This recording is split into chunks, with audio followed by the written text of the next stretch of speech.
Oke baik, terima kasih. Selamat malam.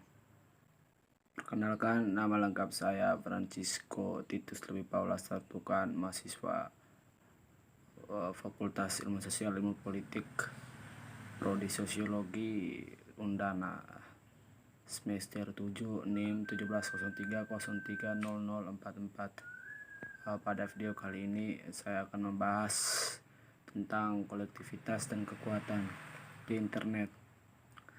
Internet memungkinkan kolektivitas perkembangan menjadi suatu yang mengesankan dan multifenomena berlapis yang menimbulkan beragam bentuk yang sepenuhnya spontan atau inform perilaku dan tindakan sosial yang terstruktur secara maili. Tujuan pertama buku ini adalah untuk menyajikan konsep heuristik dan perilaku kolektif spontan dan tindakan kolektif yang diarahkan. Kedua, buku ini membahas tentang peran dan penting infrastruktur teknis internet bersama dengan aturan sosial yang tertanam dalam infrastruktur tersebut untuk pembentukan, stabilisasi, dan penataan aksi dan perilaku kolektif. Internet telah menjadi fondasi penting dari tindakan perilaku sosial terbuka, mencari kemungkinan baru atau yang diperluas secara signifikan untuk berkomunikasi dan mengambil tindakan untuk individu dan kolektif. Hal ini mengakibatkan fenomena massa seperti putaran umpan balik, pelanggan, dan platform belanja seperti Amazon, jaringan sosial, komunitas, publikasi media, dan jaringan konsumsi berbagai file besar-besaran, dan secara spontan kelompok perhatian yang berkembang atau ledakan kemarahan di media sosial atau di sekitar topik yang diangkat dalam hashtag. Namun fenomena massa yang memasukkan minat terorganisir dan komunitas produksi dalam konteks terbuka, pengembangan sumber perangkat keras dan perangkat lunak, atau pengembangan konten gratis, serta gerakan sosial saat ini digunakan web sosial sebagai hal yang biasa ketika memobilisasi dan mengkoordinasikan protes sosial. Ini menunjukkan bahwa internet memungkinkan kolektivitas berkembang menjadi impres fenomena dan berlapis-lapis yang menimbulkan beragam bentuk perilaku dan tindakan sosial yang neus atau tidak terstruktur secara formal. Tujuan pertama dari buku ini adalah menangkap dan menyusun beragam dengan pendekatan teori aktor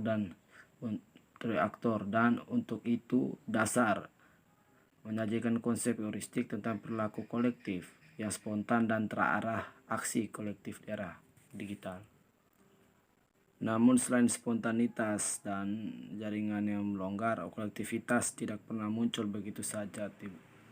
Dalam semua kasus itu tertanam dalam kelembagaan dan infrastruktur tertentu kerangka kerja yang memiliki efek penataan tindakan dan perilaku. Kerangka kerja ini secara tradisional memasukkan aturan kelembagaan seperti hak untuk berkumpul dan berdemonstrasi atau kebebasan berserikat. Infrastruktur media tentu sebagai platform untuk informasi dan komunikasi. Pasar sebagai arena yang membentuk dan menyusun kolektif perilaku konsumen, atau keberadaan ruang publik sebagai tempat berkumpul orang baik spontan atau secara terencana. Internet kemudian terdiri dari yang baru lapisan substansial dari infrastruktur ini, yaitu melaluinya sebagian besar pertukaran sosial yang selalu diatur. Banyak bentuk informasi individu dan kolektif, komunikasi, serta koordinasi kini telah pindah ke ranah online dan dikoordinasikan dan disalurkan oleh serangkaian teknis yang dapat dikelola yang tersedia secara global. Facebook misalnya berfungsi sebagai pusat jaringan sosial platform kerja, WhatsApp sebagai layanan pesan utama, YouTube sebagai yang terpenting hubungan distribusi untuk video, Google sebagai situs pencarian informasi pusat, Twitter sebagai layanan pesan utama, dan Amazon sebagai platform perdagangan berbasis web terkemuka. Semua platform dan layanan ini memungkinkan banyak platform baru atau berkembang secara signifikan bentuk ekspresi kolektif, namun mereka juga menyusun dan mengkontrolnya seiring kali dengan cara yang agak kaku melalui spesifikasi teknisnya.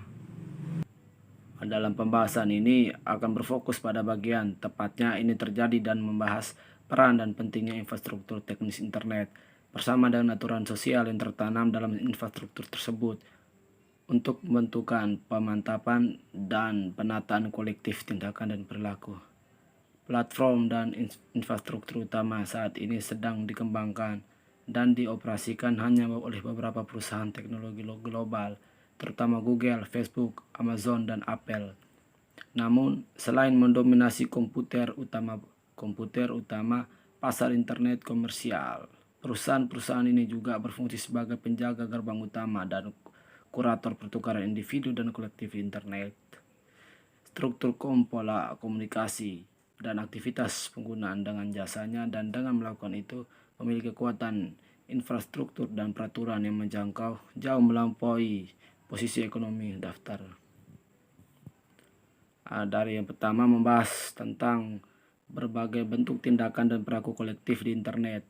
Dalam hal ini kami atau saya membedakan antara non-kolektif terorganisir dan aktor kolektif. Kolektif non-terorganisir yang meliputi fenomena massa, keramaian, dan publik episodik dicirikan oleh situasi yang tinggi spontanitas dan tidak memiliki struktur pengorganisasian, koordinasi, dan mengambil keputusan terus yang bertahan dari waktu ke waktu.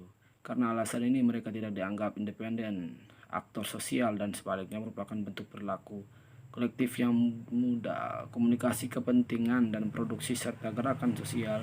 Di sisi lain dapat dipahami sebagai aktor kolektif strategis yang dibentuk oleh lintas situasional. Yang perlu diketahui juga peran yang dimainkan oleh infrastruktur teknis struktur internet saat ini di dalam pengembangan dan stabilisasi proses dijelaskan, dibahas lebih detail. Argumennya berkisar pada dua tema. Pertama adalah meningkatnya pengaruh internet dan media sosial secara teknis dasar aksi kolektif yang dengan mereka tidak hanya menjadi konektivitas meningkatkan infrastruktur, tetapi juga lembaga-lembaga pembuatan aturan dan cakupan yang cukup luas intervensi. Mengeksplorasi tema kedua melalui analisis kritis terhadap populer konsep tindakan atau ikatan, novel, dan interaksi yang erat antara sosial dan teknis kondisi di mana protes kolektif dan gerakan sosial terbentuk di era digital. Yang perlu diketahui juga bahwa internet bukan saja sebagai sarana untuk mengkolektifikasi dan mendukung majunya suatu negeri. Dalam hal ini majunya cara berpikir suatu negeri itu terlepas dari bagaimana belenggu penghisapan dan setelah penindasan.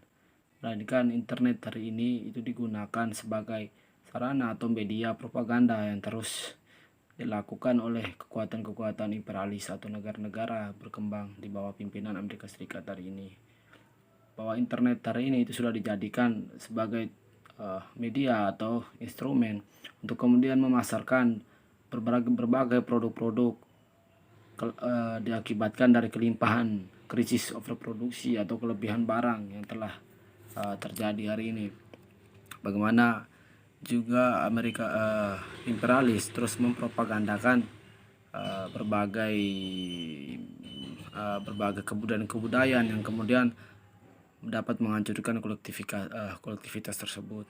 Dalam hal ini pembahasan dalam buku tersebut justru bagaimana internet pada praktiknya hari ini adalah menghancurkan budaya kolektif hari ini, tidak kemudian membangun budaya kolektif untuk bagaimana kemudian mampu pemuda hari ini itu terorganisir dalam satu pandangan yang sama untuk kemudian mampu membaca situasi hari ini. Namun dengan keadaan atau kehadiran internet hari ini membuat pemuda serta sektor rakyat lainnya terpaku dan menjadi manusia yang hidup individual, mementingkan diri sendiri, menjadikan sektor rakyat itu kemudian mengedepankan budaya-budaya liberal yang terus ditanamkan melalui propaganda media melalui internet hari ini. Hal tersebut tidak bisa dipungkiri sebab dominasi dari kelas yang berkuasa hari ini, bahwa masih adanya penjajahan atau neokolonialisme yang terus dipraktikkan dengan menjadikan negara-negara terbelakang itu sebagai negara-negara sasaran untuk kemudian melimpahkan berbagai krisis tersebut. Bahkan buku hari ini yang dibahas hari ini pun juga mewakili kepentingan dari kelas yang berkuasa hari ini, bagaimana mendukung adanya internet sebagai salah satu bentuk sarana untuk mengkolektivitas berbagai bentuk instrumen, mengkolektivitas seluruh sektor.